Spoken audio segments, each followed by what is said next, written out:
If you're anything like me, Thanksgiving usually means three things: stuffing your face until you can't breathe, listening to your uncle's questionable political takes, and eventually passing out in a food coma on the couch. Ideally, that's the worst trauma you have to deal with.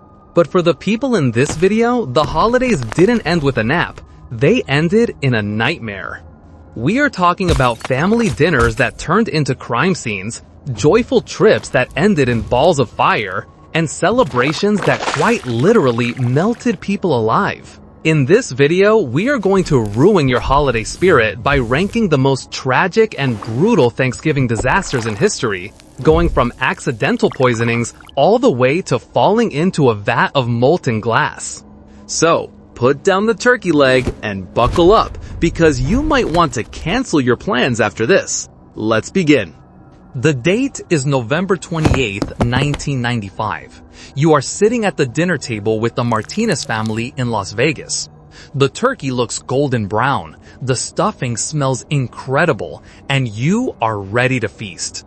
But what you don't know is that you are staring at a biological weapon. Maria, the mother, made two fatal mistakes. She let that massive 25-pound bird thaw at room temperature for nearly 24 hours and left stuffing made with raw eggs inside it overnight. While the family was sleeping, millions of salmonella bacteria were multiplying in the lukewarm center of that bird, turning a holiday treat into a death sentence. They ate it, and they loved it, commenting on how delicious it tasted. But within 12 hours, the horror show began. Stomach cramps, violent vomiting, the works. But for 78-year-old Alina Vasquez, it was a death spiral. The bacteria entered her bloodstream, triggering sepsis.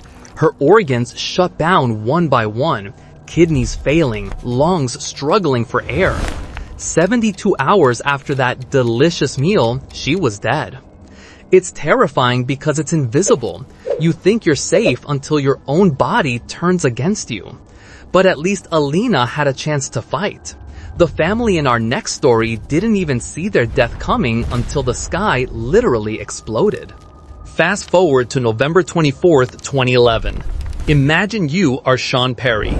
You've got your three beautiful kids, ages 6, 8, and 9, strapped into the back of a twin-engine Rockwell Commander. They are buzzing with excitement, maybe arguing over who gets the window seat, ready to fly to grandma's house for turkey. It's the picture-perfect start to a holiday. You take off from Mesa, Arizona into the night sky. But here is the terrifying reality of flying. Nature does not care how much you love your kids. Sean was flying under visual flight rules in pitch-black darkness. He was cruising comfortably at 4,500 feet. The problem? The Superstition Mountains looming directly in front of him rise to 5,000 feet. There was no screaming, no sudden drop, no deviation in the flight path. They were blind to the wall of rock in front of them. At 6:46 p.m., the plane slammed into the flat iron face of the mountain at 200 miles per hour. It wasn't a crash, it was an obliteration. Witnesses miles away reported seeing a massive fireball illuminate the rugged landscape, echoing through the valleys like thunder. The plane disintegrated upon impact, scattering wreckage over half a mile. Back home, the children's mother was hanging decorations, waiting for a family that had already been vaporized. It is heartbreaking. But while nature is cruel, humans can be incredibly stupid. And our next entry proves that sometimes you are your own worst enemy. The year is 2021, and we are deep in the woods of Pennsylvania. Imagine you are Jared Miller. It's the Saturday after Thanksgiving, the first day of deer season, and you are out hunting with your friend's 71-year-old grandfather, William Tripp. The woods are thick, the lighting is tricky, and the adrenaline is pumping. Suddenly, you spot movement about 100 yards away. Through the dappled light, you see what looks like the brown flank of a deer. You raise your rifle, peer through the scope, and make the split-second decision to take the shot. You squeeze the trigger, and the high-velocity bullet finds its mark. But when you rush over to claim your kill, your blood runs cold. It wasn't a deer. Lying there in the leaves is William. Even though he was wearing the required blaze orange vest, the angle and the shadows hid it perfectly. You just put a bullet directly into his brainstem, killing him instantly. William felt no pain, but Jared? He entered that forest a hunter and left a killer. He has to live with the image of his friend's grandfather steaming in the cold air for the rest of his life. It is a tragic, gut-wrenching accident. But as awful as that is, at least it was an accident. The monsters in our next story didn't kill their family by mistake. They did it because they had been waiting decades to do it. Most people dread a little holiday drama, but imagine sitting across the dinner table from someone who has been planning to wipe you out for decades. In 2009, Paul Merhige sat down for Thanksgiving dinner in Jupiter, Florida. He ate the turkey, he said grace, and he waited. After dessert, he didn't help with the dishes. He grabbed a handgun. He executed his twin sisters, one of whom was pregnant, and his 76-year-old aunt. But the coldest, most gut-wrenching moment? He walked into the bedroom where his 6-year-old niece had just been tucked in and shot her multiple times as she lay in bed. When asked why, he simply said he didn't want her to grow up with this. He looked his dying family in the eye and told them he had been waiting 20 years to do it. But if you think mental illness is the only driver for this level of evil, think again. Sometimes it is just cold, hard greed. In 2018, Paul Canero didn't just want to ruin Thanksgiving, he wanted to erase his brother's existence. Over a financial dispute involving stolen money, he drove to his brother's mansion before dawn. He shot his brother, stabbed his sister-in-law, and brutally murdered their 2 young children, Jesse and Sophia, before setting the mansion on fire to burn the evidence. He slaughtered his own flesh and blood, his nieces and nephews, just to hide the fact that he was an embezzler. These weren't accidents or crimes of passion. They were calculated exterminations by the very people who were supposed to protect them. It is terrifying to think the monster is sitting right next to you. But while these families were trapped in their homes with killers, in 1942, nearly 1,000 people were trapped in a burning building with absolutely no way out.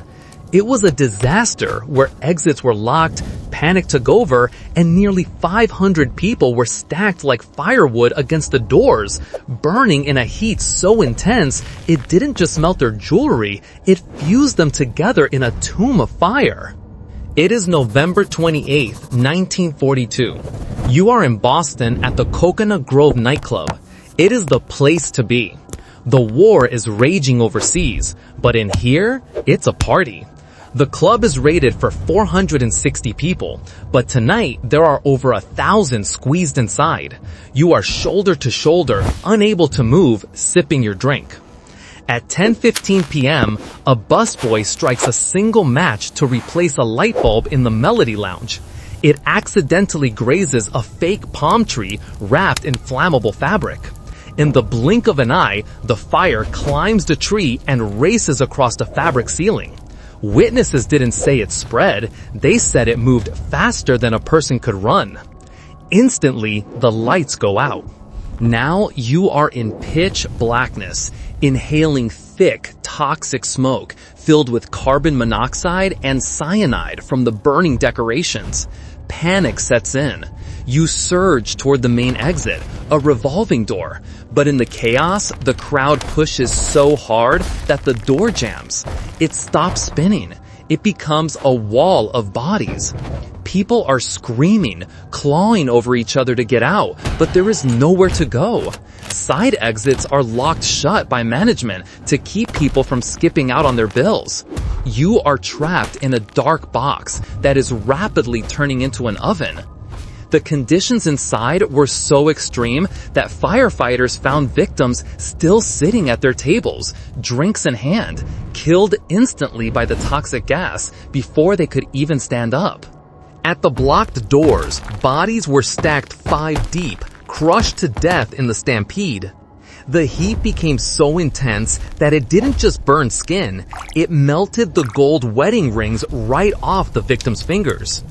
492 people perished in the deadliest nightclub fire in history. It was a torture chamber of heat and suffocation. But believe it or not, there is a fate worse than being trapped in a fire. Imagine the floor dropping out from under you, and instead of hitting the ground, you fall directly into a pool of molten liquid glass. Finally, we have reached the absolute bottom of the iceberg. The worst way to go. The year is 1900. You are in San Francisco for the massive Cal versus Stanford football game. You don't have a ticket, but you have a bright idea. You and about 100 other guys decide to climb onto the roof of the Pacific Glassworks factory to watch the game for free. It seems like a genius move. You have a great view, the energy is high, and you are cheering for your team. But there is one problem. That wooden roof was never designed to hold the weight of 100 full-grown men. Just as the game heats up, you hear a sickening crack. The wood splinters, the structure gives way, and suddenly the floor simply ceases to exist. You fall 45 feet, but you don't land on the ground. You fall directly into the factory's active furnaces. This isn't just fire, this is molten glass. We are talking about a substance hot enough to turn sand into liquid. When the victims hit the vats, they didn't just burn. The molten glass instantly engulfed them. It is a thick, sticky liquid rock that wraps around the body and doesn't let go. The source material says the heat was intense enough to literally melt bone. The workers below were just doing their shift when suddenly it started raining human bodies. The screams lasted only moments because the heat destroyed their lungs almost instantly.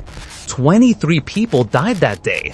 Some were recovered as bodies, others were recovered as unrecognizable masses fused with the glass itself. So there you have it. From microscopic bacteria ruining your dinner to falling into a literal vat of human lava, the holidays aren't always the cozy, safe times we think they are. Maybe this year, when your family starts arguing about politics or the turkey comes out a little dry, just be thankful. Be thankful you aren't on a plane flying into a mountain, you aren't in a burning nightclub, and you definitely aren't on the roof of a glass factory. My advice? Just stay on the couch and punish that extra slice of pumpkin pie. You don't have to lock yourself inside forever, but maybe just take a second to appreciate that your biggest problem right now is a dry turkey, not a nosedive into a mountain. Stay safe, stay curious, and maybe don't climb on any sketchy roofs this weekend. Thank you guys so much for watching this video.